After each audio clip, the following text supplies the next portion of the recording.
Bom dia, Cris. Bom dia, amigos e ouvintes da Noroeste FM. Espero que todos estejam bem, estejam se cuidando. Estamos enfrentando uma crise séria e precisamos nos cuidar da nossa saúde, cuidar da saúde dos nossos próximos, né, familiares, amigos, vizinhos, porque vamos precisar de todo mundo na tarefa que teremos depois que essa situação passar, para construir um novo futuro para o nosso país. Eu queria abordar uma questão que me parece muito importante. É que nas últimas semanas, as medidas que o governo Bolsonaro vem tomando têm revelado cada vez mais o caráter nefasto do seu governo. O Bolsonaro ele age como um verdadeiro pau-mandado dos interesses empresariais e tem aproveitado a pandemia para suprimir ainda mais direitos dos trabalhadores e facilitar aos banqueiros e aos empresários de modo geral a pilhagem descarada do dinheiro público.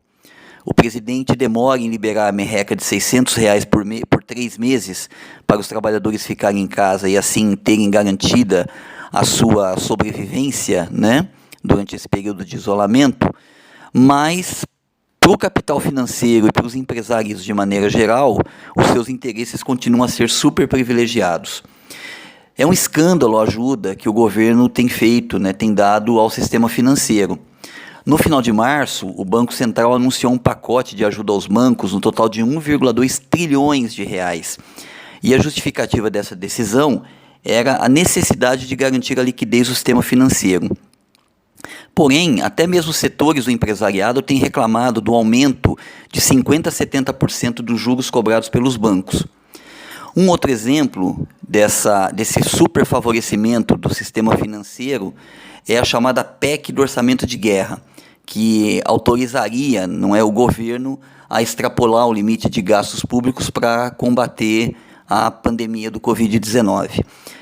Tem um ponto nessa PEC do orçamento de guerra que autoriza o Banco Central a usar dinheiro do Tesouro Nacional para comprar títulos podres de bancos privados.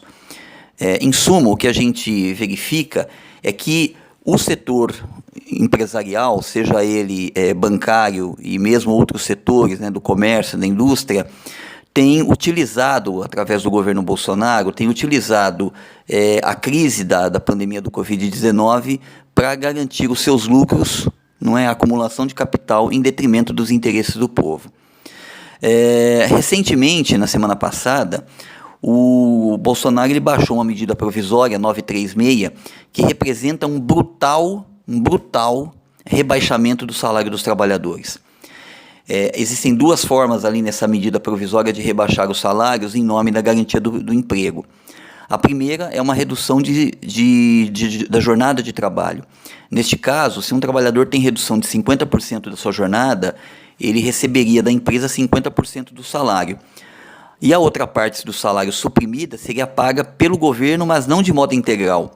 O trabalhador receberia 50% do valor do seguro-desemprego que teria direito. Nesse caso, um trabalhador com salário de R$ 1.500, com uma redução de 50%, receberia R$ 750 da sua empresa. Mas, como sua faixa salarial lhe garante um seguro-desemprego de 80% do seu salário, o equivalente a R$ 1.200, ele receberia metade desse valor, ou seja, R$ 600, que somados aos 750 pagos pela empresa, daria um salário de R$ 1.350, ou seja, R$ 150 de diferença em relação ao salário que esse trabalhador recebe na integralidade. A segunda modalidade é a suspensão do contrato de trabalho. Neste caso, há duas formas de rebaixamento. Para empresas com faturamento anual até 4,8 milhões, os trabalhadores recebem 100% do valor que teriam direito de seguro-desemprego no teto de R$ 1.813,03. Nesse caso, um trabalhador com salário de R$ 1.500 receberia, de acordo com sua faixa salarial, 80% do salário, ou seja, R$ 1.200, uma supressão de R$ 300 do seu salário mensal. E no caso de um trabalhador com salário de R$ 3.000, ele receberia o teto do benefício, que é de R$ 1.813,03, ou seja, diminuição de R$ 1.186,97 no seu salário. Já no caso das empresas com renda bruta anual superior a 4,8 milhões, o cálculo é mais complexo. a empresa pagaria 30% do salário do trabalhador e o governo 70% do valor do seguro-desemprego, de acordo com a respectiva faixa.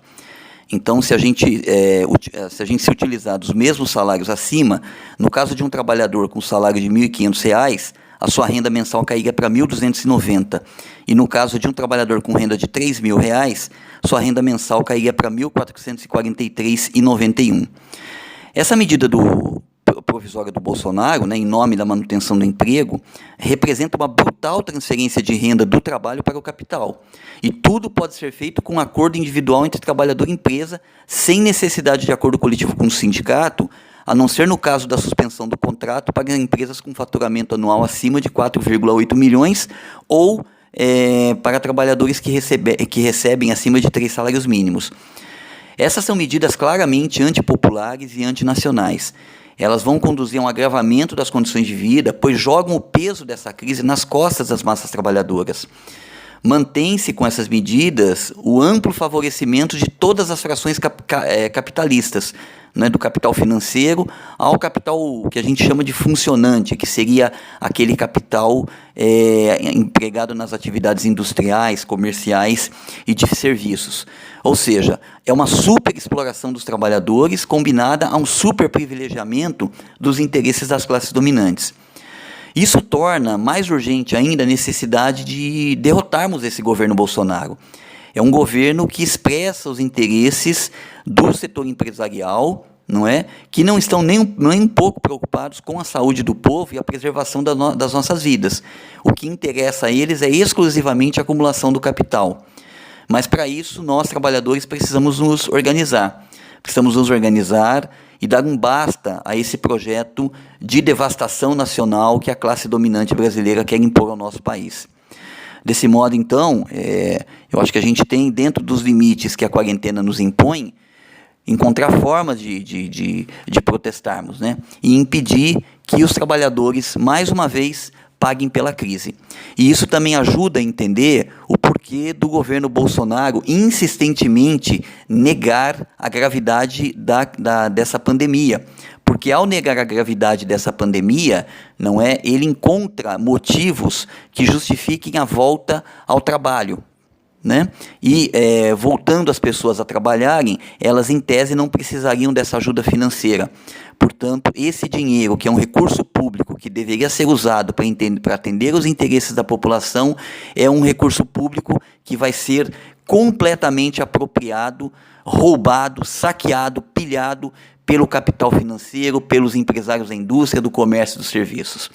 Então é isso, repetindo, espero que todos estejam bem, vamos cuidar da nossa saúde, principalmente das crianças e dos velhos, porque a gente precisa ter muita saúde realmente para enfrentar os desafios que virão após o momento mais grave dessa pandemia passar. Então, um abraço a todos e boa semana.